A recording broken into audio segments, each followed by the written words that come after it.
Bueno, muy buenas tardes. El día de hoy vamos a aprovechar este espacio para aprender un poco más sobre fluidos de perforación. Vamos a estar hablando tanto de fluidos base agua como fluidos base aceite. Y para apoyarnos en este aprendizaje, hemos contado hoy con la fortuna de tener en este espacio a dos personas que han trabajado en el área de fluidos de perforación. Tenemos a Jesús Suárez y tenemos a Luis Penagos.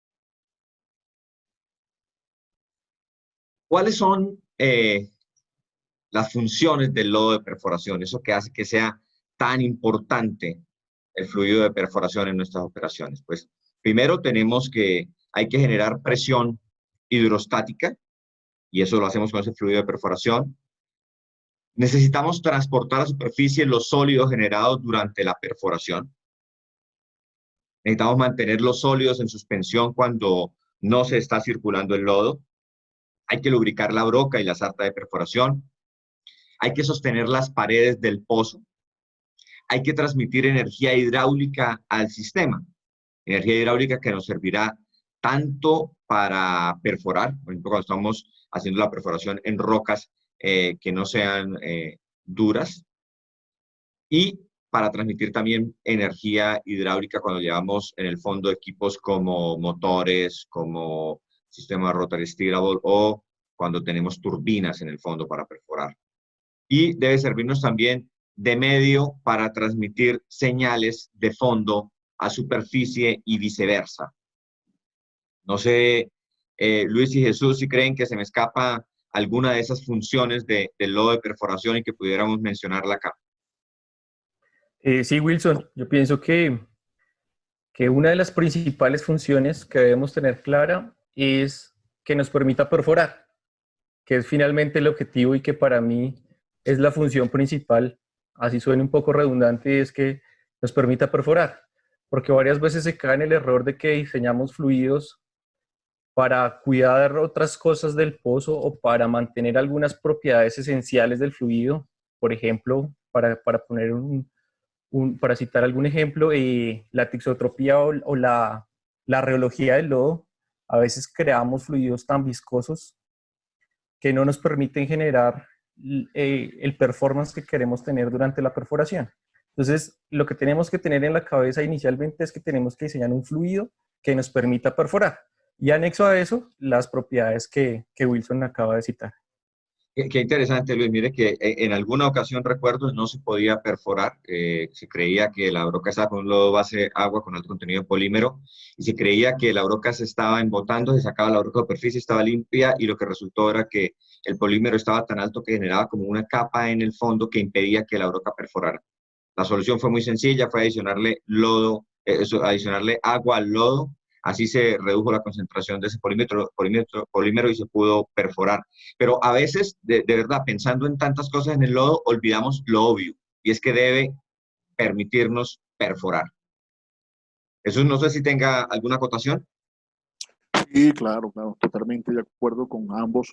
De verdad que el punto más importante del cliente es el ROP. Una buena ROP y, y que tenga una buena capacidad de transporte. A veces un lodo de alta viscosidad disminuye el ROP, no se logra el objetivo que queremos y con lodos dispersos se han logrado muchos objetivos a nivel mundial de poder lograr la perforación de manera estable, incluso en pozos verticales, en pozos inclinados, horizontales, manejando este, viscosidades, punto, la cedencia, entre comillas, controlada en términos medios que se pueda transportar todos esos sólidos. Porque, Okay. dime. Ok, listo. Jesús, entonces podemos decir que en estos que están acá, digamos, citados, están esas funciones principales del lodo de perforación y debemos no olvidar nunca la obvia. debe ser un fluido que nos permita perforar y hacerlo de forma eficiente, que es el punto que está tocando eso en este momento. Necesitamos perforarlo y hacerlo a una ROP que sea eficiente para el proyecto que se está planeando. Esto es un negocio y necesitamos que las cuentas cierren cuando estamos haciendo nuestro trabajo. Sí, correcto, es un tema importante. Las estructuras de costos que se manejan versus la RP, deberemos considerar un fluido con condiciones que nos permita minimizar todos esos tiempos improductivos. Ok. Bueno, existen múltiples formulaciones de lodo, ¿verdad? Creo que cada compañía, cada área, cada región del planeta donde se perfora tiene diferentes formulaciones para los lodos que utiliza. Cada uno busca responder a necesidades específicas en cada área, ¿no? Y entonces cuando leemos papers de algunas zonas con particulares especiales, vamos a encontrar que se diseñan lodos que responden a condiciones particulares. ¿Quiénes diseñan esos fluidos de perforación? Luis, ¿puede contarnos un poquito cómo es ese proceso? O sea, ¿cómo llegamos a diseñar una formulación de un lodo? Claro que sí, Wilson. A ver, finalmente es un conjunto es un grupo finalmente de investigación, de exploración, de ingeniería, quienes intervienen en el diseño final del fluido. ¿Por qué? Porque hay muchos aspectos a tener en cuenta. Tenemos que tener en cuenta una parte geológica, una parte geomecánica, una parte geofísica. Después de que todo esto está definido y se le entrega a la compañía de fluidos, entonces ahí ya nosotros entramos en la tarea de hacer el diseño del fluido. Pero antes de eso, indirectamente quienes diseñan el fluido de perforación somos muchos. Somos todos quienes entramos en el trabajo de la planeación del pozo. Cuando ya esa información llega a la unidad de negocio de fluidos de perforación, entonces en la unidad de negocio lo que hacemos es que tenemos un soporte técnico, un grupo de ingeniería y un grupo de laboratorio. Este grupo de tres conjuntos nos reunimos para mirar cuál es la mejor formulación conforme a esas condiciones que ya hemos recogido anteriormente. Entonces, eso sería un poco de quiénes somos los que diseñamos los fluidos de perforación. ¿Cómo lo hacemos? Entonces ya sabemos cuál es la unidad litológica que vamos a atravesar, ya sabemos cuáles son las condiciones económicas que se van a manejar en el negocio, ya sabemos cuáles son las condiciones logísticas que se van a manejar en el negocio, y conforme a eso se diseña y se realizan unas pruebas de este fluido para ver cuál es la mejor formulación para este trabajo. Lucho, en su experiencia, digamos, podemos enumerar, digamos, las profesiones de las personas que trabajan en una actividad como esta de diseño. Sí, pues dejando de lado toda la información anexa del geólogo, el geofísico y eso, ya cuando llega a la unidad de negocio, pues en algunas características somos ingenieros de petróleos, ingenieros químicos y pues algunos tienen algunas especializaciones directamente a ese tipo de focos, ¿sí? También tenemos el apoyo, por supuesto, de los compañeros de los laboratorios que son tecnólogos. Algunos otros son ingenieros químicos, ingenieros de petróleos, pero eso es a grandes rasgos las profesiones que se mueven en este nicho. Listo, tenemos un equipo multidisciplinario ahí trabajando. Jesús, me gustaría escuchar un poquito esa experiencia cuando se está en esta etapa de diseño de los fluidos, en la relación entre la compañía de lodos y la compañía operadora que está requiriendo el lodo. ¿Cómo es un poco esa relación? Bueno, principalmente nosotros definimos por la unidad de yacimiento junto con el equipo de ingeniería todos los perfiles.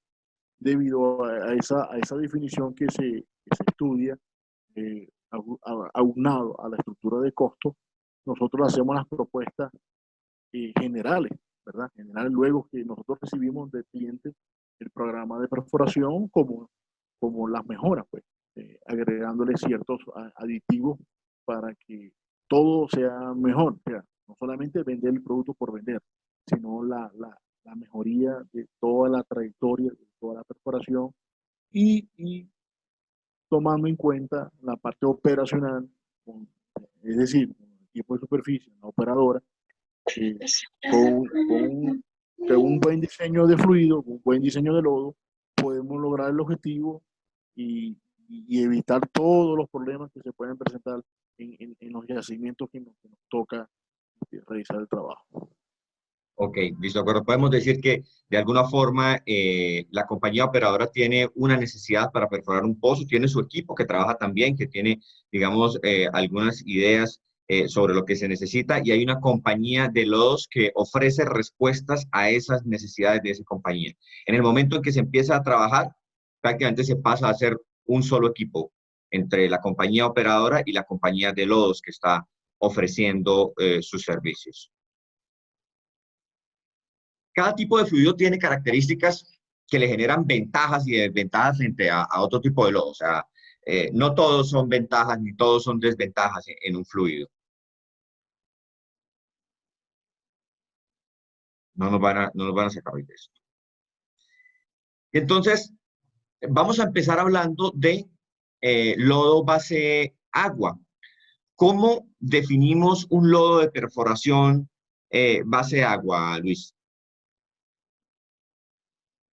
Pues Wilson, un fluido de perforación base agua básicamente es un fluido compuesto por una mezcla de una fase continua, que en este caso sería el agua, con una mezcla de aditivos o productos que le proporcionan unas propiedades físico-químicas idóneas para las condiciones operativas que vayamos a tener, unas características definidas a partir de esta mezcla. Yo lo definiría de esta manera. Ok. Jesús, digamos, ¿cómo acostumbra usted a definir un fluido de perforación base agua? Bueno, valga la redundancia, Wilson, como dice el compañero Luis, es una mezcla de activos químicos y frecuentemente para preparar pozos de petróleo gas, además se usa para trabajos sencillos, aunque es contradictorio, Wilson y Luis, es contradictorio y los alumnos, porque también para trabajos muy difíciles. Yo a veces prefiero trabajar a 15.000, a 17.000 pies un lodo base agua que un lodo base aceite, ya que con la experiencia que hemos vivido nos garantiza una mejor limpieza del poro del yacimiento. Ok, muy interesante. Entonces, en términos, digamos, de mantenimiento de la roca que nos interesa, en su experiencia, usted prefiere lodo base agua. Sí, sí, claro. Ok, Bueno, el otro tema, el lodo base aceite, que tú nos indicas, pues, vamos a la explicación de técnicas básicas. listo. Ahora, más adelante vamos a ir, digamos, profundizando en cada uno de estos fluidos y nos dará el espacio para conocer un poquito, digamos, de esas condiciones particulares de cada uno de los fluidos. Nosotros cuando estamos en campo todo el tiempo estamos revisando parámetros en el lodo y el monitoreo de esos parámetros nos va a permitir hacer seguimiento permanente al fluido y establecer estrategias para mantenerlo en un buen estado. O sea, no es suficiente preparar un buen lodo, hay que mantenerlo. Entonces, queremos aprender un poquito hoy, Lucho, de cómo cuidamos un lodo base agua para optimizar su desempeño. Ok, lo primero que tenemos que tener claro es que para yo cuidar algo o a alguien, lo tengo que monitorear, ¿sí? Para saber de qué sufre, pues tengo que mirar y hacerle un examen para saber continuamente de qué mal padece y asimismo poder actuar sobre él. Entonces, lo primero que tengo que hacer para cuidarlo es monitorearlo y así me doy cuenta cómo le puedo ayudar para que esté en sus óptimas condiciones. Otra forma como lo puedo cuidar es estar muy informado operativamente de lo que está ocurriendo. Es decir, estamos actualmente perforando una formación arenosa, pero dentro de 200 pies vamos a tener una formación arcillosa. Entonces, si yo estoy informado, puedo entrar a actuar sobre el fluido para cuidarlo y mantenerle sus propiedades para que no me lo vaya a afectar abajo los sólidos que yo no quiero que se me incorporen al fluido. Entonces, debo estar muy bien informado operativamente para saber cómo actuar sobre mi fluido. Otra forma como lo puedo cuidar, que creo que más adelante vamos a hablar un poco del tema de cuáles son las cosas que más lo perjudican, es optimizando mi equipo de control de sólidos, verificando que esté operativo, poniéndolo a trabajar, porque muchas veces pasa que tengo un excelente equipo de control de sólidos, pero nunca lo opero.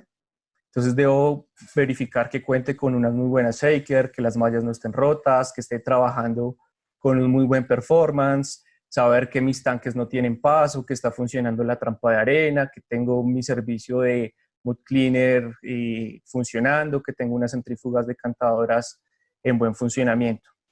Y la otra que es importante tanto en fluidos base agua como en fluidos base aceite es el control de la evaporación. ¿Por qué? Porque tenemos unos agentes de temperatura que hacen que su fase continua se pierda. Entonces también es importante tener en cuenta esos aspectos para que él no vaya perdiendo propiedades a medida de que pierde su fase continua.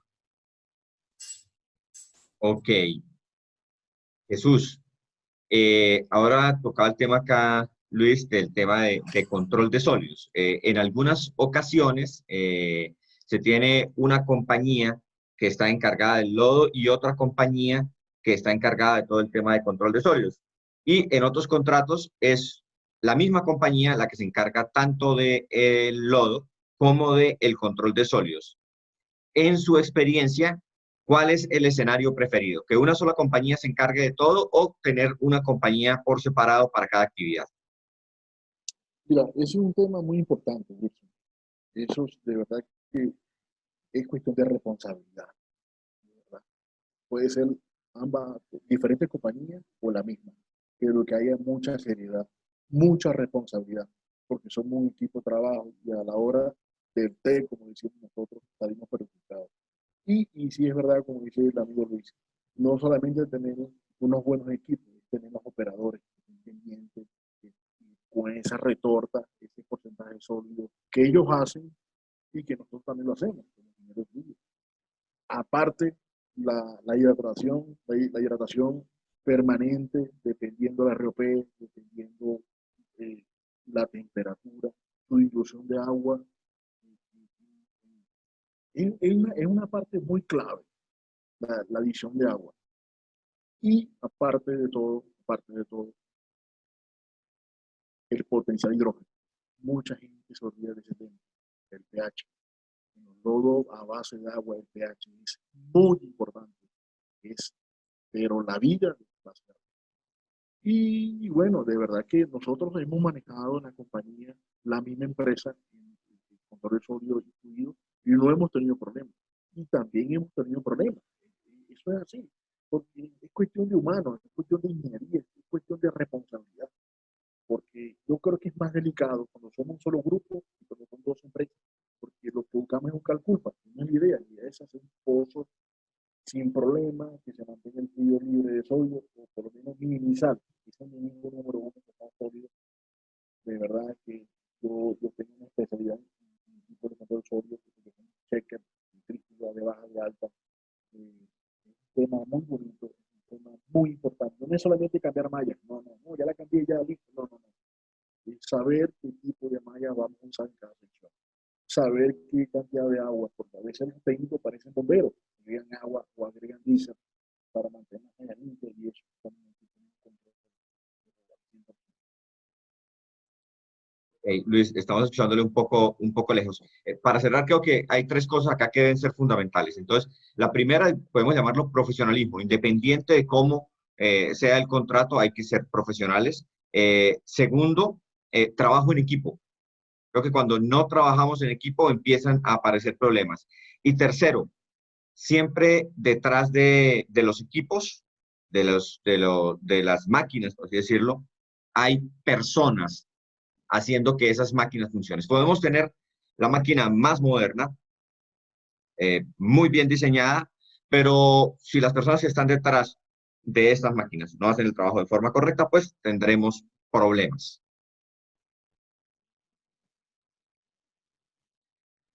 Bueno, hay condiciones físicas y químicas que pueden alterar las características de nuestro fluido de perforación. Ya hablamos un poco de lo importante que es cuidar ese fluido. Lucho, ¿cuáles son los enemigos de los fluidos de perforación base agua? O sea, ¿a qué es a eso que le tenemos nosotros temor con el lodo base agua y que tenemos que estar cuidando todo el tiempo? Bueno, la verdad es que hay varios factores que pueden alterarnos a nosotros las propiedades de un fluido de perforación base agua. Sin embargo, el el enemigo número uno y con el que más peleamos los ingenieros de fluidos de perforación cuando manejamos base agua son los sólidos reactivos no deseados. Es decir, nosotros hablamos anteriormente que el fluido es un compuesto de una base que es agua más unos productos químicos que nosotros los adicionamos, que sí queremos adicionarse. Pero a medida que perforamos nos vamos encontrando con sólidos que no queremos que se incorporen al sistema. Sin embargo, si no vamos bien protegidos, se incorporan. Entonces, este es el factor número uno y el enemigo número uno del base agua. Son los sólidos no deseados reactivos que se incorporan al sistema, porque me empiezan a cambiar propiedades de rheología, de geles, se me suben las propiedades del MBT, que es el contenido de arcilla que tiene el fluido en sí mismo. Entonces, ese es el número uno. Tenemos otros agentes que son contaminantes del fluido, carbonatos y bicarbonatos que se dan por el CO2 que se encuentran en las formaciones o por alguna agua en mal estado que se incorpora al sistema. Empezamos a generar carbonatos y bicarbonatos y a partir del monitoreo que nosotros hacemos continuamente del fluido podemos identificar qué contaminantes se están incorporando al fluido y también cómo manejarlos. Podemos tener contaminantes como el gas, podemos tener cemento. Cada vez que hacemos la cementación del casing y vamos a retomar perforación, si tenemos un exceso de cemento, este puede ser un contaminante al fluido que puede alterar sus propiedades. La sal, encontramos que cuando perforamos algunos tipos de formaciones se nos puede incorporar agua salada. Esto también puede ser un contaminante que altera nuestras propiedades del fluido. Entonces, eso a nivel general son algunos de los contaminantes o de los enemigos de un fluido base agua. Ok, Lucho, ¿algún caso particular que recuerde con contaminantes para el fluido en cuanto a sólidos? En cuanto a sólidos, sí. Nosotros en Colombia tenemos formaciones muy reactivas. Tenemos formaciones como Guayabo, León, abajo en el Putumayo tenemos Rumillaco. Nosotros en los fluidos de perforación diseñamos diferentes estrategias como agentes de inhibición. Sin embargo, pues no es 100% efectivo porque estos sólidos son reactivos y se incorporan. Entonces, fácilmente, si no vamos protegidos con estos sistemas de inhibición, podemos tener de un momento a otro, fácilmente en 12, 14 horas, contaminaciones que nos pueden llevar un contenido de arcilla, un MBT normal en un fluido puede oscilar entre 5 y 10. En un momento dado nos los podemos tener en 25, 30. Esto nos genera que tengamos unos geles muy altos, que tengamos unas presiones muy altas, que tengamos un revoque muy alto en la formación. Entonces empezamos a tener problemas operativos. En el Putumayo se presenta mucho estas situaciones de que los lodos se pongan muy viscosos por este tipo de contaminación, por el alto contenido de arcilla reactiva que se encuentra durante la perforación. Nosotros tuvimos un caso en Piedemonte con Wilson, aunque no fue con base agua, pero es aplicable lo mismo. Cuando uno pone en exceso, la fase continua también es un contaminante. Es decir, si yo tengo base agua y le pongo 200 barriles de agua, pues también va a ser un contaminante para mi fluido base agua porque se van a perder todas las propiedades que yo tengo en el fluido. Pues a pesar de que yo quiero agua en mi sistema, pues no la puedo querer en exceso porque si no voy a perder este tipo de propiedades. En el Piedemonte nos pasó algo similar con un fluido base aceite donde por manejo de válvulas o algo así, tuvimos un exceso de base y pues en ese momento se convirtió en un contaminante para nuestro fluido. Así es, recuerdo ese caso crítico en su momento porque luego terminó dándonos algunos problemas de estabilidad del pozo. Jesús, ¿algún caso particular que nos pueda comentar respecto a esto de esos enemigos del fluido base agua? Bueno, fíjate que en el estado Zulia, una de las zonas que son bastante importantes, Campo Bocán, una zona muy reconocida a nivel mundial. Allí atravesamos normalmente entre 600 800 pies de anhidrita, eso es yeso. Eso no se lo recomiendo a nadie, eso es un trabajo duro, eso es como que trabajar en el sol a pico y pala, sin el overol. Pero bueno, de verdad que hemos logrado el objetivo con glicoles a base de aminas, a base de silicato. Ha sido una lucha. Y todavía, hoy en día, para hacer una repasada o hacer un viaje, siempre tenemos que hacer con barril. no hemos podido sacar con una SATA convencional, porque es difícil. O sea, por lo menos mínimo, el torque se eleva, el arrastre es increíble. Y hemos estado luchando con gente de Arabia Saudita, gente de gringos, gente de aquí de Colombia, gente de Venezuela. Y ahí vamos, a pesar de la situación, estaba eso ahorita bastante complejo, pero un campo que es duro. Y hemos logrado el objetivo, lo hemos logrado. Ya llevamos como 3.400 pozos, como por la cual hay 2.000 efectivos. Y bueno, la verdad es que trabajar con zonas con anhidrita no es fácil. No es fácil, pero sí se puede. Y hay que estar muy permanente en los tanques, pendiente de esas propiedades físico-químicas, ya que las viscosidades que se manejan son increíbles. Si te descuidas, bueno, de verdad, y no recomiendo, yo no recomiendo agregar agua directamente, o sea, es como contradictorio. Sí hay que refrescar el lodo, pero yo siempre le digo a operaciones y a ingeniería, a mis jefes, yo necesito 1, 2, 3 o 4 tanques de reserva con un fluido base premezclado para evitar, Mezcla. para evitar el problema que a usted le pasó, porque no podemos agregar a un sistema de 1.000 barriles 100 barriles de agua, ni 200, porque esas propiedades se van a ir al piso, se van a ir, eso te puede ocurrir cualquier problema, como una pega, un diferencial de presión, es muy delicado. Yo no acostumbro a agregar agua directo, no. Una dilución sí, algo mínimo, pero sí tener, si manejo 1.500, un volumen circulante, tener 600, 700 barriles de un lodo disperso, nuevo, fresco, y que yo pueda manejar para cualquier cosa, o sea, aumentar densidad o bajar densidad, porque uno nunca sabe qué se puede encontrar, un diferencial de presión o una caverna y pierdas todo el lodo. Entonces, eso hay que tomarlo en cuenta. Que la gente, a veces somos bomberos, a veces agua y agua, ¿no? Y después viene el problema, la tubería pegada. Ok, Jesús, entonces vamos a colocar dentro de esa lista de esos enemigos la anhidrita como una de esas muy, muy, muy complicadas de manejar. Bueno, los lodos base aceite, pues son también conocidos como lodos de emulsión inversa, así los encontramos en la literatura. En este tipo de lodos, pues la fase continua es aceite y el filtrado que se busca es que sea también, pues, aceite. El agua que se incluye también dentro de este lodo, aunque sea base aceite, pues también tiene una parte que es agua, se encuentra dispersa como gotas suspendidas ahí en ese aceite.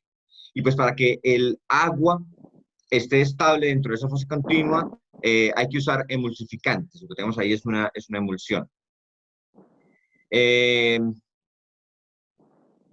¿Qué podemos aprender hoy sobre lodos base aceite? Lucho, cuéntenos hoy qué podemos aprender hoy sobre lodos base aceite, así en términos generales. A ver, Wilson, yo llevo mis últimos 6, 7 años tal vez haciendo aplicaciones de este tipo de fluidos sintéticos o fluidos base aceite.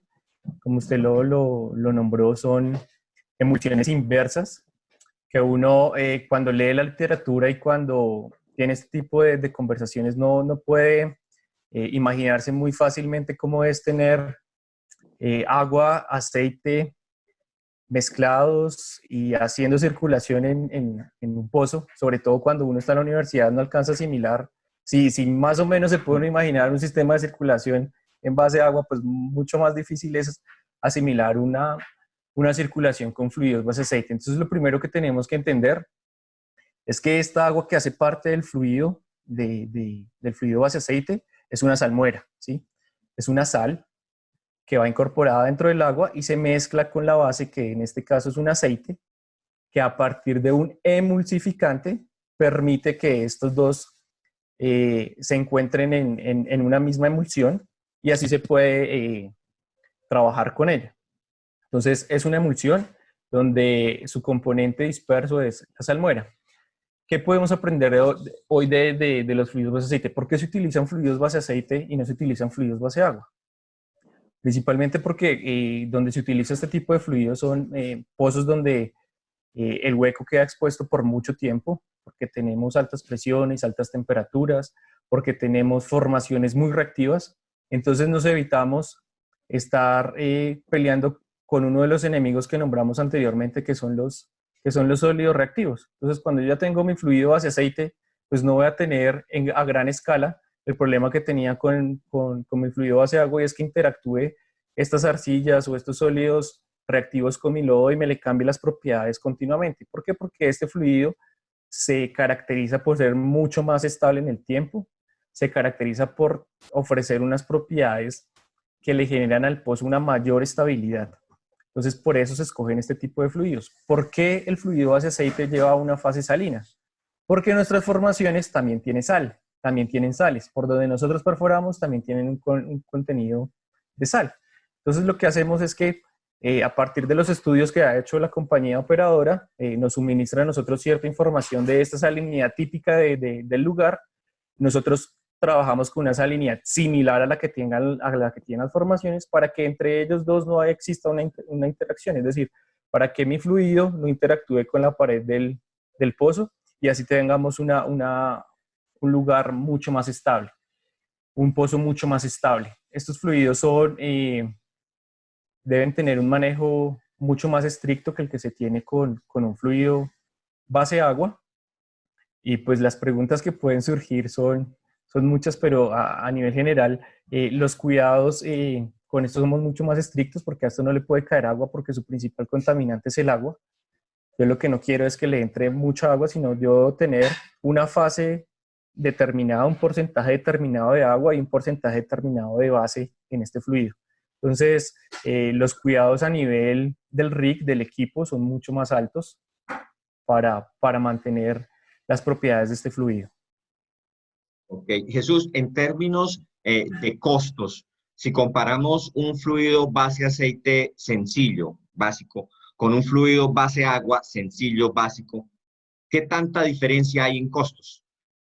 Uy, muy grande, muy grande. Normalmente los diseños, por lo menos si vamos a trabajar en una macolla, es más rentable un fluido base aceite o un campo que se vayan a hacer 15, 20, 30 pozos, porque son sometidos a diferentes agujeros, a contaminarse con sólidos, pero más robusto, más rentable un base aceite, debido a que el base agua es más económico en parte, pero no nos permite, o sea, cumplir ese desafío a hoyos altamente inclinados, altas presiones, altas temperaturas. Se convertiría como más costoso el base agua. Incluso lodo base aceite, estaba conversando mucho, es importante esa fase, esa parte importante de la alcalinidad, pero también es muy importante el contenido de cal. El contenido de cal resalta, el contenido de cal por lo menos entre 6 y 7 libras por barril dentro del sistema, manejar un 2% de agua, 3% máximo, y ya que esa agua libre no controlada es muy delicado. Y como te digo, o sea, como tu pregunta clave, es relativo, es dependiendo del programa, es dependiendo de donde se vaya a desarrollar la zona, el sistema de lodo, a base aceite, a base de agua. Ok. Entonces, ya hemos hablado un poco de esto, Lucho lo mencionó, y es que existen diferentes tipos de aceites usados como base para preparar este tipo de lodos. ¿Por qué usas fluidos de perforación base aceite? Y quiero acá, Lucho, sobre todo que hablemos un poquito de los tipos de base que utilizamos para preparar fluidos base aceite. Acá en Colombia lo que hacemos, y ahora hablamos con Jesús lo propio con su experiencia en Venezuela. Ok, antes de continuar, el ingeniero Rafael hacía una anotación en el chat ahorita que es muy importante para tener en cuenta, lo que más adelante lo vamos a hablar de los cortes de perforación cuando se genera base aceite, que son de un manejo especial y un manejo ambiental totalmente diferente al que se ejecuta cuando manejamos base agua. Así es, más adelante tenemos el espacio para hablar precisamente de ese tema particular, entonces ahí lo trataremos. Ok, con relación a las bases, nosotros en Colombia manejamos diferentes tipos de base. ¿Cuáles son sus características? Su limpieza, su origen, su pureza y su densidad.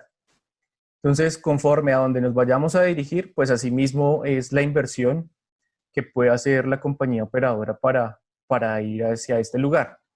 Siempre hay que hacer unas pruebas de estas bases, porque no todas las bases son compatibles con los productos que maneja cada compañía.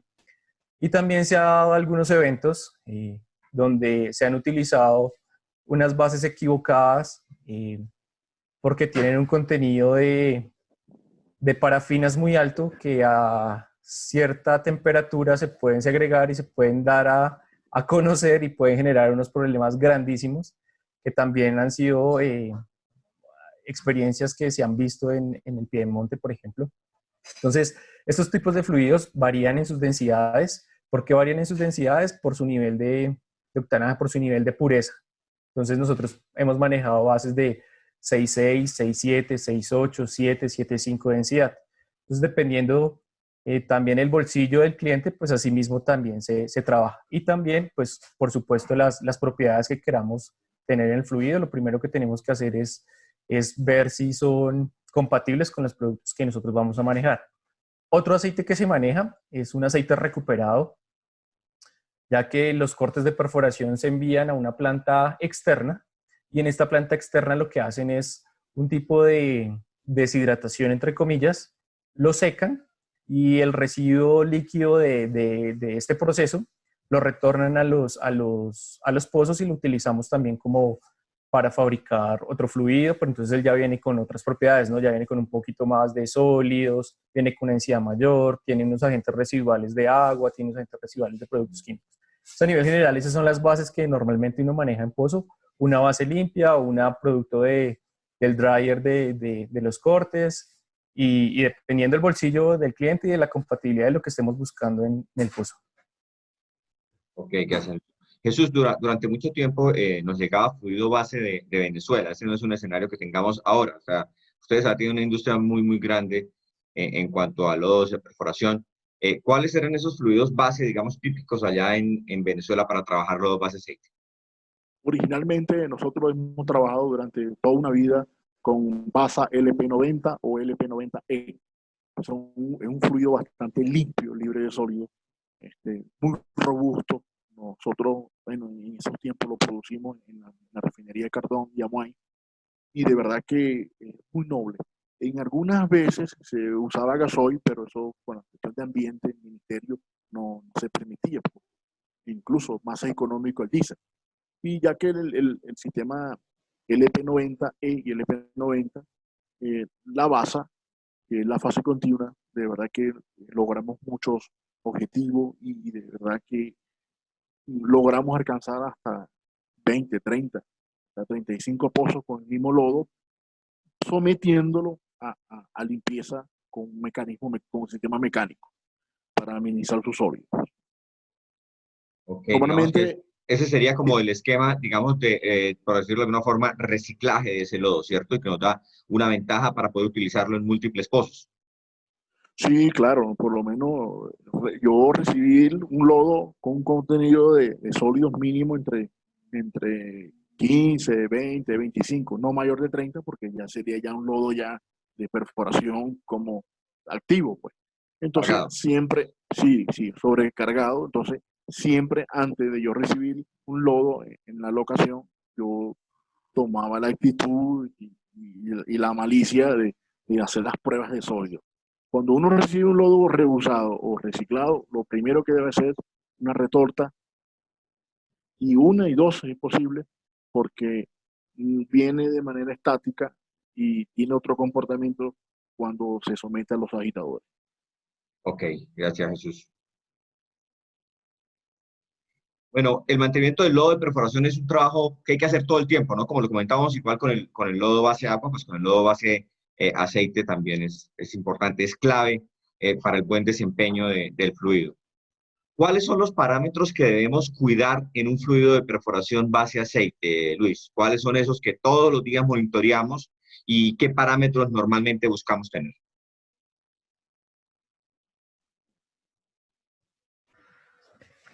Hablamos de base aceite, ¿verdad, Wilson? Sí, base aceite. A ver, hay cosas, como lo hablaba ahorita también Jesús, hay varias cosas de las que hay que tener pendientes. Es un sistema muy estable, pero nosotros debemos estar muy pendientes de nuestra emulsión. Existe una propiedad que se toma en estos tipos de fluidos que se llama la estabilidad eléctrica.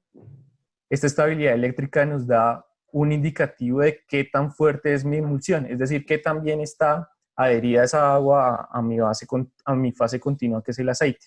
Entonces, continuamente tengo que estar monitoreando que mi estabilidad eléctrica sea la óptima, que sea la adecuada, para que esa emulsión, si le llega a entrar un poco de agua, no se rompa y se vuelva un fluido de cualquier otro tipo, menos de perforación. Entonces, una de las propiedades que más cuidamos nosotros es la estabilidad eléctrica. La otra, como lo nombró Jesús, es la alcalinidad. Para que esta emulsión se dé, nosotros utilizamos algunos emulsificantes que requieren de cal, que requieren de un exceso de cal. Entonces, el mantenimiento de las adiciones de cal es muy importante para que la emulsión se mantenga. Nuestra relación, habíamos hablado hace un momento del tema de la evaporación en los fluidos base agua. En los fluidos base aceite pasa lo mismo. Nosotros tenemos evaporación tanto de fluido base como de base agua, de fase acuosa. Se evaporan en diferentes proporciones, de acuerdo a una tesis que hicimos y una investigación que se realizó con las bases en las que veníamos trabajando. En diferentes porcentajes se evaporan, pero se evaporan de las dos. Entonces, yo que quiero siempre tener una relación estable. Cuando nosotros hablamos de una relación, estamos hablando de una relación agua-aceite. Cuando se habla de ello, quiere decir que tenemos un contenido de aceite determinado por un contenido determinado de salmuera o agua. Es decir, cuando yo les digo a ustedes una relación 80-20, estamos hablando que el 80% de esto es base y el 20% es agua. Entonces, cuando hablemos de relaciones, estamos haciendo énfasis a eso. ¿Cómo monitoreo yo mi relación? A partir de la retorta. Entonces, cuando yo haga la retorta, en el laboratorio, en una probeta, él me va a determinar qué cantidad de aceite tengo, qué cantidad de agua tengo, qué cantidad de sólidos tengo, y a partir de esto yo saco la relación agua-aceite. Entonces, esta es una de las principales propiedades que nosotros también debemos manejar. ¿Para qué? Para que no se alteren las propiedades del fluido. Entonces, me manejo en un rango de esta relación agua-aceite. Finalmente, la salinidad, por el tema que anteriormente les conversaba. La interacción que existe entre el fluido de perforación y la formación debe ser la menor posible. ¿Cómo evito que exista esa interacción? Que ese delta de salinidad entre los dos sea la mínima. Entonces, si yo descuido y se me evapora mucho la fase acuosa, ¿qué pasa con mi salinidad? Se aumenta. Entonces, tengo que estar monitoreando estos parámetros para no sufrir alteraciones en mi fluido de perforación base aceite. Ok, gracias, Luis. Jesús, ¿cuál es ese parámetro que, digamos, usted recomienda? Que usted dice, mire, tenemos que estar todo el tiempo pendiente de este parámetro en el fluido base aceite. No tenemos que descuidarlo. ¿Y dónde quiere tenerlo? Mira, el contenido Qué pena, Wilson. Sí, Luis. ¿Siga? Qué pena, no le escuché. Se dirigía a mí, es que no. No, Un poquito mal la conexión, ¿no? Jesús va a respondernos ahí una inquietud que le planteé. Siga, Jesús. Sinceramente, todas las propiedades son importantes. En base a agua y en base a aceite. Todas son importantes. Principalmente la alcalinidad, el contenido de cal. Los cloruros, el sistema base aceite es importante. El contenido de cal es importante, ya que la cal nos permite secuestrar todos esos gases ácidos, y formarse jabón cálcico entre la barrena y la formación. Sin profundizar tanto, son parámetros que influyen mucho, bien sea en un pozo vertical, horizontal y altamente inclinado. La densidad es muy importante.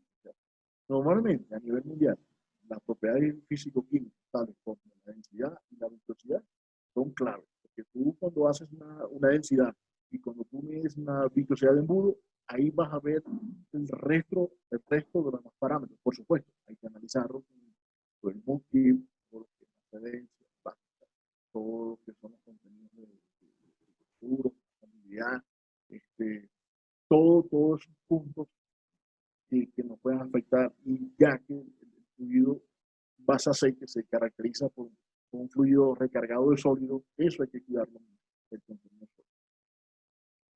Ok, Jesús. Entonces, este es un trabajo constante, hay que hacerlo permanentemente, hay que estar monitoreando. Se hacen varias pruebas diariamente para poder diagnosticar, por decirlo de alguna forma, la condición en la cual se encuentra el fluido y lograr generar los correctivos que nos permitan mantener un fluido de alta calidad.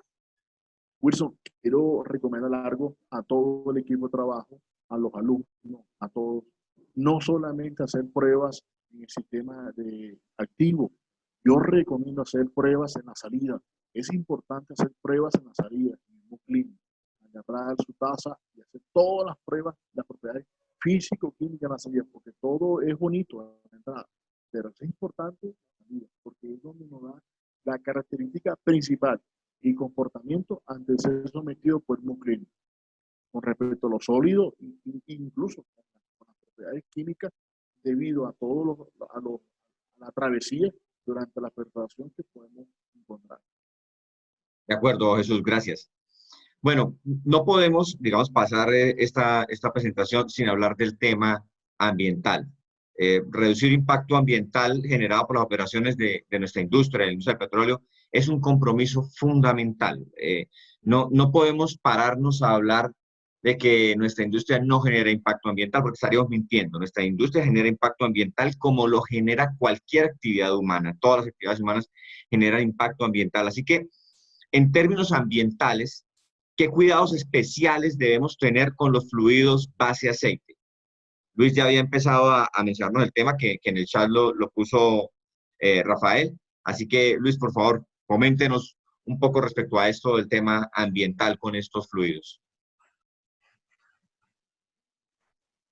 Ok, Wilson, a ver, para esto hay que reseñar varios puntos porque hay varios aspectos de este tipo de fluidos que hay que contemplarlos. El principal y el primordial para una compañía operadora y para todos los que hacemos parte del equipo de trabajo en estos frentes es que se encuentre contemplado en el PMA, en el Plan de Manejo Ambiental, y que se haya socializado con la comunidad. Si no está contemplado en el Plan de Manejo Ambiental y si no ha sido socializado con la comunidad, pues por supuesto no se puede utilizar este tipo de fluidos de perforación. Entonces, lo principal es que se encuentre contemplado en el Plan de Manejo Ambiental. Hay unas referencias locativas que debe tener en cuenta la operadora, porque no es lo mismo manipular y almacenar fluidos base agua que bases sintéticos o base aceite. Entonces, para el almacenamiento debemos tener unos diques especializados donde están los fractanes, los tanques, todo el equipo de perforación debe contar con un sistema de recolección, porque cuando se saca la tubería se generan residuos, entonces ¿cuál es el sistema de recolección que tiene el taladro para estos residuos? Para el sistema de limpieza, ¿cuál es el sistema que se tiene para recolectar la limpieza? ¿Cuál es el manejo de estos residuos que se les va a dar? Generalmente nosotros lo que hacemos son como una especie de skimmers o tanques skimmers donde podamos separar el agua de la base o del fluido base aceite que se genera de las lluvias, de todo ese tipo de cosas. Debemos contar con los almacenamientos adecuados para este tipo de cosas. La disposición de los cortes creo que es el principal foco cuando manejamos este tipo de fluidos, porque no podemos hacer lo mismo que hacemos con un base de agua, que es disponerlos en una piscina, estabilizarlos con cal y se acabó el problema, le tomamos los parámetros y quedó la disposición final. A este tipo de cortes no se les puede hacer lo mismo. En muchos taladros se utiliza un cutting dryer, que lo que hace es que es como una especie de centrífuga, un vortex, que le resta algo de humedad. Lo que queda se envía a una planta externa y allí hacen otro proceso para su disposición final. Todo este proceso de la disposición del corte debe estar avalado por la compañía que rige ambientalmente donde nosotros estemos. Si es Corporinoquía, si es la compañía que le corresponda licenciar y verificar este procedimiento. ¿Por qué? Porque las volquetas deben ser selladas, porque el lugar donde se está haciendo el trabajo con el cutting dryer debe estar aislado de la tierra, ese tipo de cosas. Las movilizaciones de los fluidos base, entonces tienen que ser unos equipos, unos carrotanques que estén certificados. ¿Me escuchan bien? Sí, perfecto, yo escuchaba perfecto. Ok. Los carrotanques deben estar licenciados, deben tener personal idóneo para conducir este tipo de vehículos. Como hablaba Jesús, muchas veces lo que se hace es que se recicla este tipo de fluidos, entonces se moviliza de un pozo a otro. Estos personajes que movilizan y estos vehículos que movilizan deben tener capacitación para recoger en caso de que algo llegue a ocurrir, deben contar con un kit ambiental especializado. La verdad son muchos los cuidados ambientales que que hay que tener. Ok. Jesús, podemos decir que, digamos, con la experiencia que se tiene en la industria, con las herramientas con las que cuenta la industria, ¿es seguro ambientalmente trabajar con fluidos base aceite? Sí, claro, tomando en cuenta todos los procesos, métodos de ingeniería, es muy seguro. Incluso en el lago de Maracaibo y lo que es el Mar Caribe, nosotros hemos trabajado en plataformas cero gota al mar, cero gota al lago. Y respetando toda esa normativa, todos los manejos, todos los procesos para evitar cualquier derrame. Y algo que quiero acotar con respecto al desecho de fluido, de los recortes sólidos a base de aceite, como dijo amigo Luis, está el dry secador, cheque secador, que es muy efectivo, muy bueno, que cuando uno vaya ya a disposición final, todos esos residuos vayan lo más menos húmedo, lo más seco posible a la planta que termina de tratar los residuos. Ok, creo que hemos hecho un muy buen recorrido por fluidos, fluidos, lodos, base agua, base aceite. Eh, es el momento para escuchar a los estudiantes que están conectados y que imagino que deben tener eh, preguntas por hacerle a nuestros expertos que nos están conectando, compartiendo con nosotros su conocimiento en el día de hoy. Así que, bueno, muchachos, es el momento para que planteen sus inquietudes. Yo tengo una pregunta, ingeniero. Listo, Dianis, la escuchamos.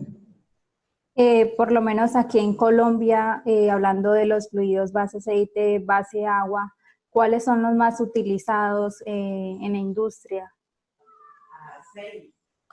Bueno, Luis, creo que para usted la pregunta. Ok, aquí en Colombia típicamente se utilizan fluidos base agua. Sin embargo, en los últimos años hemos encontrado que las compañías están viendo rentable trabajar con fluidos base aceite. Entonces, cada vez encontramos compañías que están migrando a este tipo de trabajos, compañías que no lo venían haciendo, que no tienen la experiencia de trabajar con fluidos base aceite. Entonces, se han animado y hemos migrado a esto por algo muy importante que decía Jesús, y es que a largo plazo resulta ser rentable trabajar con este tipo de fluidos. Si tú vas a hacer un solo pozo, pues hazlo con fluidos base agua. Pero si vas a hacer 10, 12, 15 o 20, vale la pena evaluarlo y es lo que las compañías están haciendo para migrar a fluidos base aceite. ¿Alguien tiene alguna otra pregunta para hacer?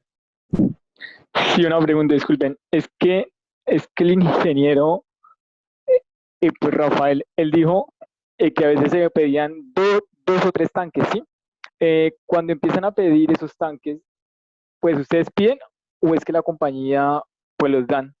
Porque pues qué tal, pues que la compañía pues responda que no y sea útil eso. Ok, Felipe. Voy a entrar ahí a responder. Cuando se está haciendo la planeación de la perforación de un pozo o de un proyecto de pozos, se mira qué recursos necesitamos. Y a lo que hace referencia Jesús es que pues normalmente pues los equipos de perforación tienen un arreglo en el que tienen cierta cantidad de tanques. A veces es necesario solicitar tanques adicionales para poder hacer premezcla de los fluidos. Entonces, todo esto se revisa antes de arrancar el proyecto, para que cuando uno arme el equipo pueda disponer con todos los equipos necesarios. En este caso, unos tanques adicionales para poder hacer premezcla de fluidos. Si no preguntan, se Sí, quedan con la inquietud. Siga, Felipe. disculpe, no, o sea, es que tengo preguntas, pero es que no sé si, pues, si abarcan, pues, el área. ¿Por qué? Porque cuando se empieza, pues, a sedimentar, ¿sí? Es que a veces queda el fluido, pues, ¿cómo decirlo? Pues tampoco se limpia bien, ¿sí? Y eso, Contaminado. pues, a veces, correcto, sí. Eh, sí, o sea, ¿por qué pasa eso? Ok, ¿por qué se contamina un lodo con cemento? Es la pregunta. ¿De acuerdo? Sí, señor. Ok, Luis o Jesús, si quieren responderle acá a Felipe. Como por Podemos adicionar, Felipe, durante la cementación, o el momento que se va a limpiar el cuello flotador y la zapata, hay un proceso que se llama desplazamiento. Ahí manejamos un porcentaje de un 5 a un 10% de descarte. Hay que ser muy cuidadoso porque es muy costoso, bien sea base agua o base aceite. Se puede manejar por el color, por los aditivos y píldoras que se bombean durante la segmentación.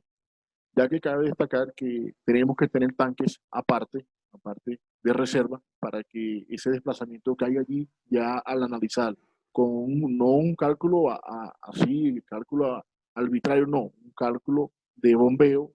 Ya sabemos toda la capacidad del pozo, del tubing y anular, sabemos muy bien qué es lo que vamos a descartar. Y hay una característica de color y olor y densidad. Ok, Luis, ¿tiene algo para adicionar respecto a este tema de la contaminación de lodo con cemento? Y generalmente lo que dice Jesús, este proceso de contaminación por cemento se da cuando vamos a hacer una fase nueva, pasamos de una sección de 16 pulgadas a una sección de 12 1/4. Cuando vamos a romper ese cemento, puede que no esté totalmente fraguado, es decir, que no esté totalmente compactado. Entonces, ese hace que se incorpore al sistema de fluidos, y lo que hace es que genera un exceso de calcios en el sistema y hace que se inestabilice. Por eso se convierte en un contaminante. Pasa algo similar cuando nosotros voluntariamente le adicionamos calcio al sistema, que es la cal, pero cuando nos pasamos y nos excedemos en cal, también lo convertimos en un contaminante. Entonces es algo muy similar a lo que pasa cuando hacemos la cementación o un proceso de drill out, que es el de remover el cemento para avanzar a una siguiente fase. Entonces se nos convierte ese exceso de calcios en un contaminante. ¿Alguna otra pregunta? Sí, yo tengo una, no sé si me escuchan. Sí, Nicolás, lo escuchamos perfecto, siga. Esto, con base a lodo, base agua y base aceite, ¿qué diferencias hay en un pozo convencional y no convencional? Ok, creo que la pregunta está enfocada a si hay diferencia en el tipo de lodo que se utiliza para perforar en yacimientos convencionales y para perforar en yacimientos no convencionales. ¿De acuerdo, Nicolás? Exacto, sí, sí, señor. Ok. Luis, ¿quieres seguir? Pues Wilson, este criterio de escoger qué tipo de fluido de perforación, como lo hablamos inicialmente, va más enfocado a tiempos de exposición, condiciones del pozo, temas económicos. Si es un tipo convencional o no convencional, podríamos trabajar con cualquiera de los dos sistemas. Ya entra a jugar otros aspectos como los que le mencioné anteriormente, temas de profundidad, exposición de huecos. Si vamos a hacer una sección que va a durar 160, 180 días abierta, pues entramos a tener otro tipo de consideraciones. Ok, muchas gracias. ¿Alguna otra pregunta? Profe, buenas tardes. Buenas tardes, Oscar. Tengo una pregunta. El ingeniero Luis comentó que habían influjos de agua salada hacia el pozo y pues digamos que el agua salada no es perteneciente al mar, ¿o cómo es el manejo ahí de esa situación? Ok, bueno. Luis, si quiere, siga con esa inquietud del estudiante. Claro que sí. Normalmente nosotros en zonas superficiales encontramos agua dulce, pero después de ciertas profundidades lo único que encontramos es agua salada, es agua salina. No es propiamente agua proveniente del mar, sino es una característica de la mineralogía de las formaciones que hacen que esta agua sea salada. Entonces, eso es algo que Wilson, en su experiencia y en su vocación, ha hecho muchas veces el ejercicio de tratar de transmitir a las comunidades, y que es un ejercicio que nos corresponde a nosotros como profesionales, y es hacerle entender a nuestras zonas a donde llegamos a trabajar ese tema. Porque siempre se cree que nosotros llegamos a hacer una contaminación de agua y muchos otros aspectos. Entonces, cuando se pone la primera fase, el primer casing, lo que hacemos es aislar esas aguas dulces, esas aguas que pueden llegar en algún momento a ser potables, pero de cierta profundidad por abajo lo único que nos vamos a encontrar es agua salada. Así digamos, es un tema de la conformación de esos yacimientos y por el origen que se dio, el agua que viene tiene altos contenidos de sal. Como decía Luis, es un tema que con frecuencia tratamos con las comunidades para que entiendan que después de ciertas profundidades, el agua que encontramos es agua que sencillamente no es apta para el consumo nuestro. ¿Algo otra inquietud? Wilson, estamos observando una pregunta de Juan Giraldo. Sí. No tiene micrófono. Dice, tiene una duda. ¿Qué puede ocasionar que en un lodo de perforación al cual se le ha aumentado la viscosidad se presenten geles bajos? Bueno, eso está muy claro. Ahí hubo un exceso de aditivos. Ahí hubo un exceso de aditivos, mucha goma sántica o CMC, o dependiendo si es un lodo base aceite o base agua, que hay alta viscosidad. O sea, está muy claro. Ese exceso de polímero. Si fuesen geles altos es porque hay presencia de arcilla y ahí donde los geles empiezan a subir. Son geles progresivos. Y es una condición bien interesante, ¿no, Jesús? Lo comenté hace un momento en la presentación, y es cuando tenemos excesos de polímeros y ese polímero reaccionando con algunas arcillas no nos permite perforar, ¿sí? Y es bien interesante, o sea, usted pasa a creer que de pronto su broca está embotada y que es eso lo que no le permite avanzar, pero cuando saca su broca está limpia. Y lo que le está generando el problema finalmente es un exceso del polímero. Incluso, Wilson, técnicamente lo que llamamos que la salta se llegue a corgal debido a la alta viscosidad. Y es entendible.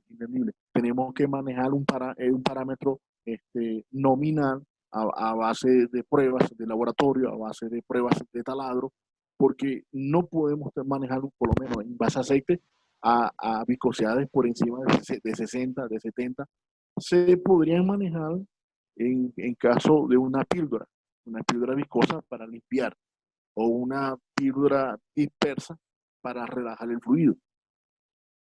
Y evitar que la salta se cuele y evitar que la ROP disminuya. O sea, hay muchos factores que son importantes sobre la viscosidad.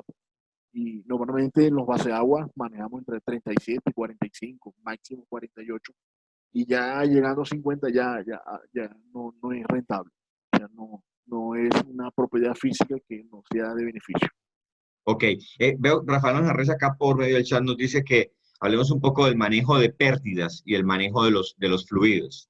Entonces, podemos comentarlo para ambos casos, ¿no? Para tanto lodo base agua como para lodo base aceite. Luis, si quieres nos comenta algo respecto al tema. Ok, nosotros con relación a las pérdidas de fluido, lo que normalmente hacemos es que estamos prevenidos porque conocemos zonas en las cuales podemos tener este tipo de pérdidas, zonas fracturadas, microfracturadas, donde se puedan perder pequeñas cantidades, que es lo que nosotros llamamos seepage losses. Entonces, la forma de prevenir es haciendo adiciones horarias de material sellante. Ese es el primer aspecto. Y el segundo es tener una píldora con material de pérdida almacenada para en caso de que se lleguen a presentar pérdidas superiores a un parámetro que ponemos, nos vamos a la tarea de bombearle al pozo. ¿Qué es una píldora? Para que a todos nos quede claro qué es una píldora, porque nos dicen, hemos hablado de píldoras viscosas, de píldoras de material de pérdida, de píldoras pesadas, y no es la píldora que se toma la abuelita para la tensión, no, esa no es la píldora. Una píldora es el fluido de perforación con unas características determinadas, dependiendo de la necesidad que yo tenga. Es decir, si yo quiero bombear una píldora pesada, entonces a ese bache de fluido le voy a poner material densificante para que tenga una densidad mayor a la que estoy manejando normalmente en perforación. Si yo quiero una píldora viscosa, entonces a ese bache de fluido de perforación le voy a poner un componente que le va a aumentar la viscosidad. Ahora, cuando hablamos de una píldora de material de pérdida, lo que hago es que le pongo una concentración determinada de materiales de pérdida de circulación. ¿Qué materiales típicos tenemos de material de pérdida de circulación? Muchos de ustedes lo conocen, no son muy comerciales en el ámbito de perforación, pero cuando vamos a estas actividades sí lo son. Cáscaras de coco, cáscaras de nuez, cáscaras de arroz, fibras, acerrines, todo este tipo de materiales son los que utilizamos para llevar a cabo un control de pérdidas de circulación. Ok, Jesús, en su experiencia con fluidos allá en Venezuela, ¿algún tipo, digamos, particular de píldoras para manejo de pérdidas de fluido, pérdidas de lodo? Fíjate que nosotros en el hoyo intermedio bombeamos de cualquier tipo de material, pero donde cuidamos más en el hoyo de producción. Nosotros usamos carbonato de calcio, Acama y Baraflex, muy bueno, y se bombea dependiendo de la magnitud de pérdida, dependiendo a 5 barriles, 10 barriles, 20 barriles por hora, dependiendo, observar bien, porque tenemos que cuidar el hoyo madre, la roca madre, las pérdidas de circulación en un hoyo de producción son de mucho cuidado. Y es bueno que los alumnos entiendan y estudien esa parte. ¿Por qué tenemos que cuidar, bien sea un bloqueo o una pérdida de circulación en el hoyo de producción? Porque es el que nos permite, es nuestra finalidad, perforar y que el hoyo produzca sin ningún problema. Ok, de acuerdo. Muy importante lo que plantea Jesús acá es que cuando estamos en el yacimiento, en la zona productora, y si nos presentan problemas como estos de pérdidas de lodo, pues lo que buscamos es utilizar productos que no nos vayan a generar daño mayor en la roca, porque eso impactaría en la siguiente etapa, que sería poner a producir el pozo. Y pues no tendría ningún sentido perforar un pozo y que cuando lo vayamos a poner a producir le hayamos generado tanto daño que no sea eficiente producirlo. ¿Alguna otra pregunta que tengan para plantear? Bueno, creo que, Hay una en el chat, Wilson, que a ver, cómo podría controlar el aumento utilizado de la autoridad. listo. Lo que básicamente lo que plantea es que cómo se controla un aumento significativo de viscosidad. ¿Qué hacemos en los lodos? Entonces, que planteémoslo para ambos casos, tanto para el lodo base aceite como para el lodo base agua. ¿Cómo controlamos que se nos esté subiendo la viscosidad en el fluido de perforación? Okay, nosotros dentro de ese monitoreo continuo que le hacemos al fluido, ahorita se me perdió un poco la señal, pero cuando volví, Jesús estaba hablando de algo de la viscosidad de embudo. Nosotros tomamos periódicamente, cada 30 minutos o cada hora, dos propiedades en sitio, que son la densidad y la viscosidad de embudo. La viscosidad de embudo es una medida indirecta de nuestra rheología, de nuestra viscosidad del fluido, pero nos da una idea de cuál es el comportamiento o el tren del comportamiento que tiene el fluido ante algún contaminante o ante algún fenómeno de cambio. ¿A qué voy con esto? Es decir, si yo vengo teniendo una viscosidad de 30, 32, 33, en ese rango, y de un momento a otro la viscosidad de embudo se me disparó a 40, 45, 47, 48, me está indicando que algo le está pasando al fluido. Entonces tengo que ir a identificar qué pasa. Cuando yo tengo esos cambios desmesurados de la viscosidad de embudo, pueden haber varios factores. Principalmente en lo que uno piensa es en que se le contaminó el fluido con alguna cosa. ¿Con qué? No lo sé. Yo hasta ahora estoy suponiendo que se me contaminó porque su viscosidad cambió drásticamente. Me voy al laboratorio, hago mis propiedades y allá determino con qué se me contaminó. Si se me contaminó por arcilla, si se me contaminó con cemento, con yeso, con anhidrita, con CO2. Y dependiendo de este contaminante que me alteró esta viscosidad, voy a trabajar con él. Normalmente las viscosidades se nos suben o se nos disparan por fenómenos de sólidos reactivos. ¿Cuál es la forma de actuar ante esto? Es siempre tener nuestro equipo de control de sólidos en funcionamiento para que haga esa remoción de sólidos no deseados y mantener siempre refrescando el sistema. Cada vez que yo avanzo, el pozo me pide fluido. Entonces lo que hago es mantenerlo fresco en mis reservas y estarlo alimentando continuamente, ya con un poquito menos de viscosidad, a conciencia de que el pozo me está aportando este parámetro. Ok, Jesús, nos preguntan acá que cuando ustedes mencionan inhibidores, ¿a qué hacemos referencia específicamente? Cuando decimos, necesitamos inhibir, entonces, ¿qué es eso? ¿Qué es usar inhibidores? Bueno, alumnos, es importante que inhibidores es un aditivo químico a base de silicato o a base de glicoles, dependiendo la configuración del fluido. Ese aditivo nos permite encapsular esa arcilla, ese recorte de formación, y nos permite con mayor facilidad desde fondo hacia la superficie y con ayuda mecánica, los equipos de control de sodio, o sea, la bombera, los parandas, nos permite, nos ayuda químicamente a remover esos sodios coloidales. Ok, listo. Entonces, en los inhibidores nosotros encontramos la herramienta para responder a una amenaza de contaminación a nuestro lodo. Es la forma como podemos responder y mantener en parámetros nuestro fluido de perforación. ¿Alguna otra pregunta? Wilson, para tener más Sí, claro, Jesús. para tener más claro, el inhibidor es un tratamiento químico.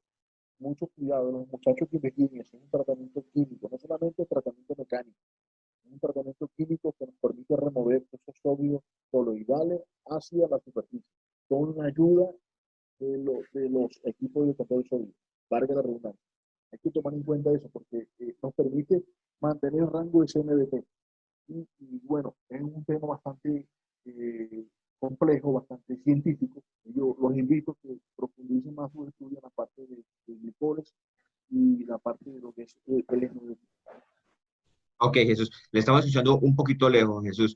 Nos plantean una pregunta aquí bastante específica. Dice, ¿qué puede ocurrirle a las propiedades de un lodo de perforación al aplicar un extendedor de bentonita? Ok. Acoplándole un poquito a la respuesta que daba ahorita Jesús, al apunte que daba Jesús, del proceso físico-químico, en los últimos años en Colombia se ha venido implementando un proceso físico-químico al que se le ha llamado típicamente la floculación selectiva, que lo que hace es este tipo de remociones, remover específicamente los sólidos no deseados en el sistema. Es un proceso que se ha venido poniendo en práctica en muchas operadoras, que ha tenido muy buena respuesta, que ha tenido muy buen gusto porque pues se ahorra bastante dinero en este tipo de trabajos. Es una fuente de investigación muy buena. Es algo en lo que personalmente he trabajado mucho y es muy amigable para las operaciones trabajar con ello. Ahora, haciendo énfasis a lo que se habla con un extendedor de bentonita. Un extendedor de bentonita es un producto que nosotros utilizamos en los fluidos de perforación base agua, que como su nombre lo indica, lo que hace es extender la bentonita. La bentonita es una arcilla deseada por nosotros, es decir, una arcilla tratada que nos ayuda a aportarle algunas propiedades al fluido, algunas propiedades como como viscosidad, como a ayudar a generar el revoque en las paredes del pozo. Entonces yo adiciono bentonita y adiciono extendedor de bentonita para optimizar el performance de la bentonita en mi fluido. Es decir, cuando yo adiciono extendedor de bentonita, lo que hago es que le genero una mejor viscosidad a mi fluido porque lo que hace es que extiende la bentonita en la fase acuosa. Entonces, cuando hablamos de un extendedor de bentonita, estamos hablando de un producto que mejora el rendimiento de la bentonita. Ok, gracias, Luis. Jesús, nos preguntan también por el chat que ¿cuándo usamos fluidos con base sintética? Bueno, normalmente, según un sistema de fluido que robusto, por características, se usan en pozos no convencionales, altamente inclinados, donde hay mucha arcilla, donde hay espesores de lutitas de 500, 600, 2000, 3000 pies, y que se merece trabajar con un tipo de fluido de esa envergadura, sintético, que es robusto y aguanta temperatura, que es sometido a presiones, es muy robusto y es rentable. Ok, Luis, quiero que toquemos un tema que lo hemos pasado, no lo hemos tratado, digamos, a fondo, y es el tema de estabilidad de pozo, estabilidad en las formaciones y la importancia de las propiedades del fluido para que tengamos un pozo estable, que no se nos derrumbe. Ok, Wilson. Nosotros hemos hablado de varias características y varias propiedades que deben tener nuestros fluidos de perforación. Las citamos al inicio de la charla y dentro de las que citamos estaba la estabilidad que se le genera al pozo. Nosotros tenemos una importancia muy alta en este trabajo, ya que el fluido es quien se encarga de mantener las paredes del pozo. Entonces, cuando hablamos de estabilidad de pozo, es muy importante jugar con el grupo interdisciplinario de los que hacemos parte del trabajo en pozo Como Wilson bien lo aclaró al comienzo, esto es un trabajo en equipo y entonces estas interdependencias de las especialidades de cada uno deben enfocarse a que salga exitoso el proyecto que se está ejecutando. Para eso, entonces, en Pozo se encuentra un geólogo, un ingeniero de lodos, una persona que está monitoreando los datos. En algunos está el geomecánico, quien es el que nos identifica algunos fenómenos que creo que ya Wilson ha tratado en algunas clases de derrumbes de pozo, cavings y este tipo de cosas. ¿Cómo nosotros como ingenieros de fluidos aportamos a esta estabilidad de pozo? Nosotros dentro de las propiedades que monitoreamos continuamente se encuentran algunas propiedades de filtrado API o filtrado HTHP, que lo que hace es que mide en un tiempo determinado la cantidad de filtrado que migraría hacia la formación. Tenemos otra propiedad que es la densidad, que todos la sabemos y las hemos manejado con relación a la presión hidrostática para sostener las paredes del pozo. Entonces, si no tenemos una adecuada densidad, o si me dice el programa que debo tener una densidad de 10 ppg o 10 libras por galón, y tengo una densidad de 9,5, pues ¿qué va a pasar? Que la fuerza que yo le estaba haciendo al pozo ya no es la misma. Entonces el man se está relajando y me empieza a aportar cavings al pozo y yo los empiezo a ver en superficie. O resulta que mi filtrado debería estar en un parámetro de 5 centímetros cúbicos y ya no está en 5 centímetros cúbicos, sino está en 12. Entonces estoy invadiendo más la formación y estoy ayudando a que las paredes del pozo se me empiecen a derrumbar. Entonces por eso es que tengo que estar yo muy juicioso monitoreando este tipo de propiedades para garantizar la estabilidad de nuestro hueco. La limpieza también es algo importante a nivel de fluidos de perforación, que tengo que estar continuamente identificándolos. ¿Por qué traigo colación la limpieza? Porque si yo estoy sacando los ripios, estoy sacando la información del pozo.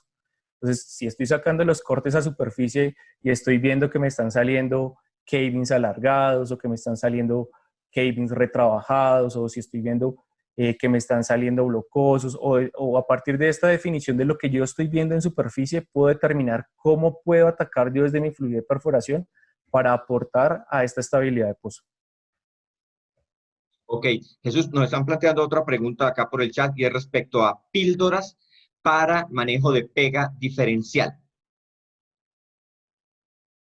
Ok, muy importante. Cuando hay ese síntoma, esos conatos de pega, ya estamos en una pega, tenemos que tomar en cuenta la última densidad, todos los valores biológicos y químicos, son importantes químicos. Y dependiendo la ecuación, podemos determinar el aumento de densidad. Dependiendo de la zona donde estemos, podemos usar varita, sulfato de bario o carbonato de calcio. Dependiendo, si la pega puede ser en la zona productora, tenemos que usar carbonato. ¿Por qué tenemos que usar carbonato? Porque el carbonato es removible, soluble en ácido. O sea, se puede disolver, mientras que la varita no, el sulfato de bario. Es la... Ok, cuando se nos presentan pegas diferenciales aparecen píldoras mágicas, ¿no? Que nos recomiendan utilizar, ¿no? Bombee esto, póngalo por 8 horas allá en la zona donde estamos pegados y luego trabaje su sarta para que la logre despegar, ¿no? Me gustaría escuchar un poco la experiencia con estas píldoras mágicas. A ver, literalmente. Sigue Jesús.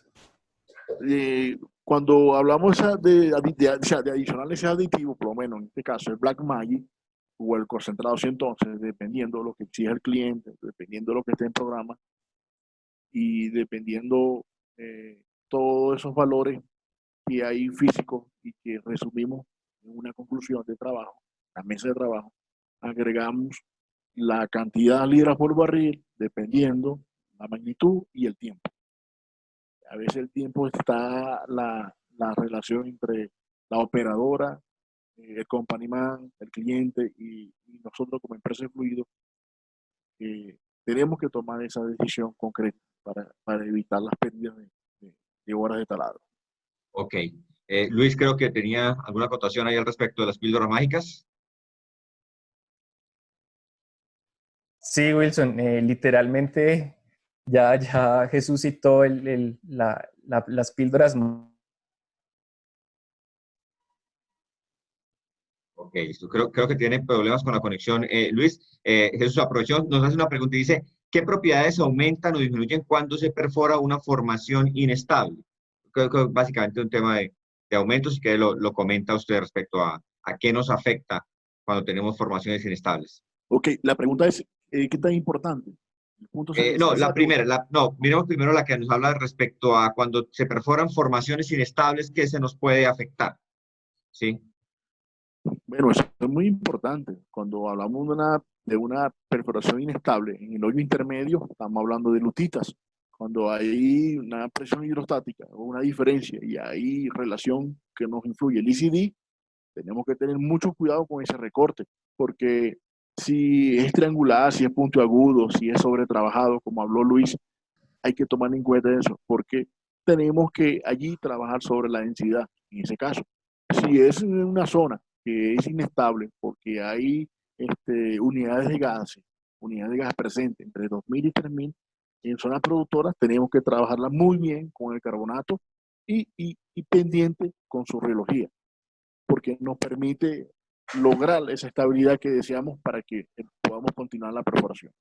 De acuerdo. Importante tener en cuenta cuando tenemos, digamos, volúmenes de derrumbe muy grandes en el pozo, se nos puede aumentar significativamente la densidad equivalente de circulación, el ECD, y eso puede traernos problemas adicionales. Podemos terminar fracturando formaciones, podemos terminar con empaquetamientos en nuestro pozo.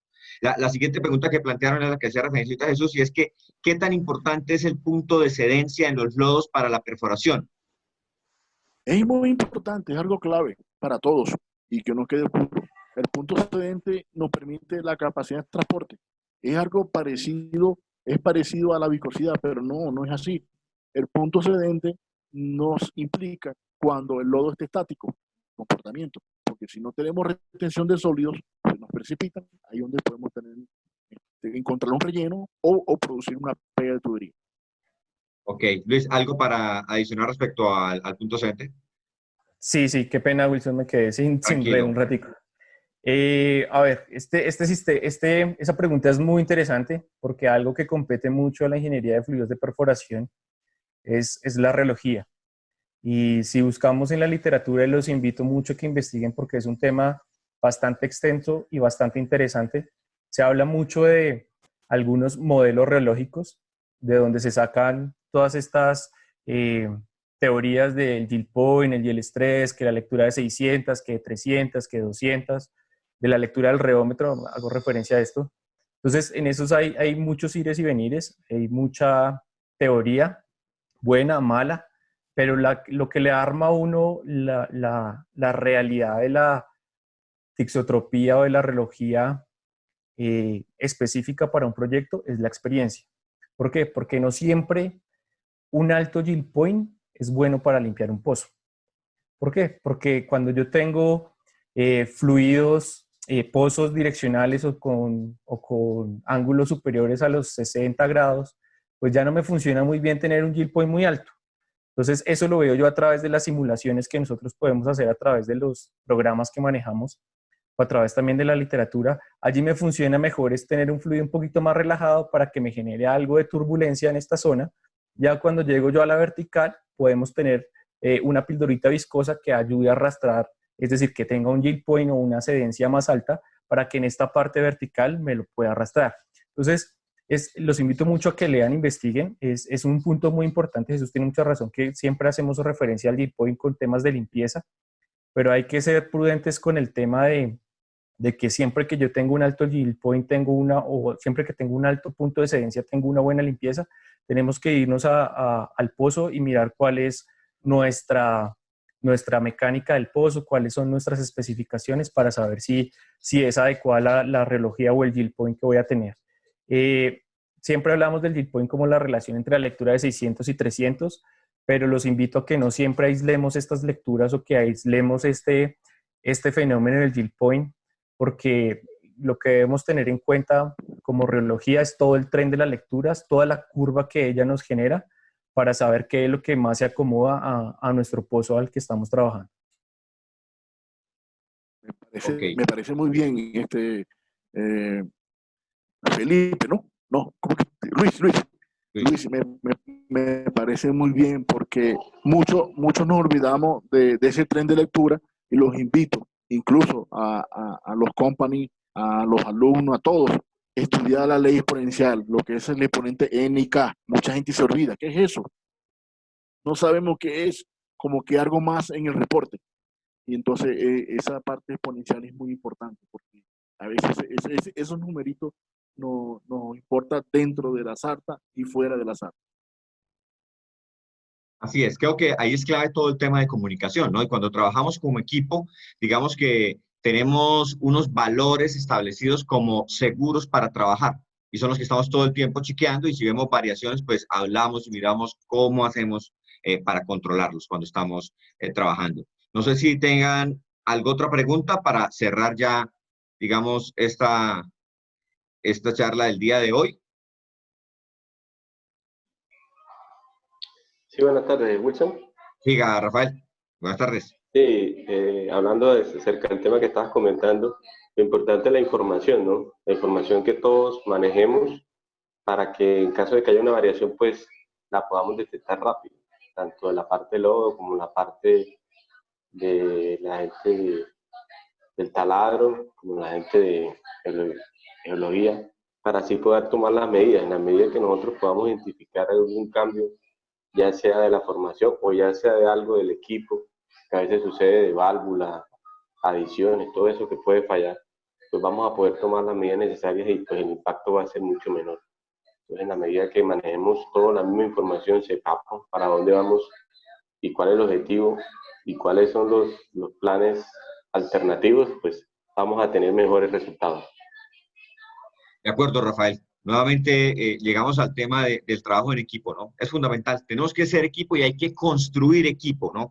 Digamos que en la universidad pasamos mucho tiempo estudiando física, cálculo, yacimiento, simulación, perforación, completamiento, pero a veces le dedicamos muy poco tiempo a aprender a trabajar y a construir un equipo.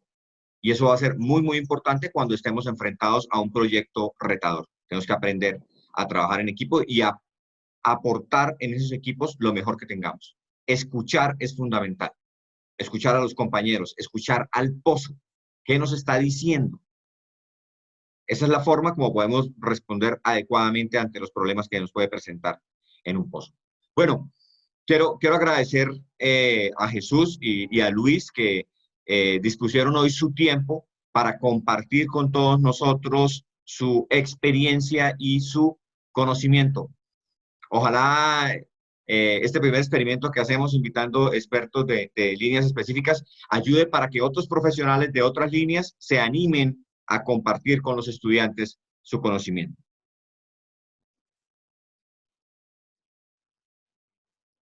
Claro que sí, Wilson. A ustedes, a Jesús, a Rafael, a Wilson, a los muchachos que estuvieron hoy, muchísimas gracias por la invitación. Este es un ejercicio que a mí me gusta hacer mucho, no solamente con Wilson, sino con otros muchos colegas en otras universidades. Me gusta hacer este ejercicio. Creo que tengo la vocación para hacerlo. Me gusta mucho. Me gusta mucho compartir lo que uno aprende en la industria con quienes están a punto de ser parte de estas familias y estos equipos. Quiero decirle a los muchachos que aprovechen ese gran líder que tienen ahí, porque he tenido la oportunidad de compartir muchos pozos con él y él hace mucha énfasis en trabajar en equipo, en estar en comunados para llevar al éxito los proyectos. Y él lo dice es porque lo pone en práctica, así lo hace en el ejercicio de su profesión. Tiene muchísima vocación para hacer lo que hace como profesor, como educador. Entonces aprovechen mucho porque detrás de él hay muchísimas experiencias. Para mí es un motivo de alegría y orgullo participar en estas actividades, Wilson. Entonces siempre estoy abierto a este tipo de cosas. Muchísimas gracias por tenerme en cuenta. A los muchachos también les digo que cualquier inquietud que tengan, yo en mis ratos, cuando puedo, les colaboro a los muchachos que hacen tesis en fluidos de perforación. Entonces filtramos la información a través de Wilson y con mucho gusto estaré para ayudarles. Muchas gracias, Luis. Bueno, Jesús. De verdad, muy agradecido. por compartir este gran momento. Quiero seguir compartiendo y mediante el tiempo seguir siendo más profundo y aclarar todas esas dudas. Y todos aprendemos porque es una retroalimentación y no nos podemos quedar en lo que siempre digo, en subir y bajar al taladro. Es ir nutrido y bajar nutrido. Y siempre actuar con toda responsabilidad. Siempre un cambio de guardia con el ingeniero de fluido, con el company. Full transparencia, un buen reporte, un buen cambio de guardia, porque es lo que nos llena. Si estudiamos ingeniería en petróleo, si estudiamos ingeniería industrial, cualquier ingeniería es hacerla con dedicación, con mucha responsabilidad. Y les aseguro que así seremos condenados al éxito.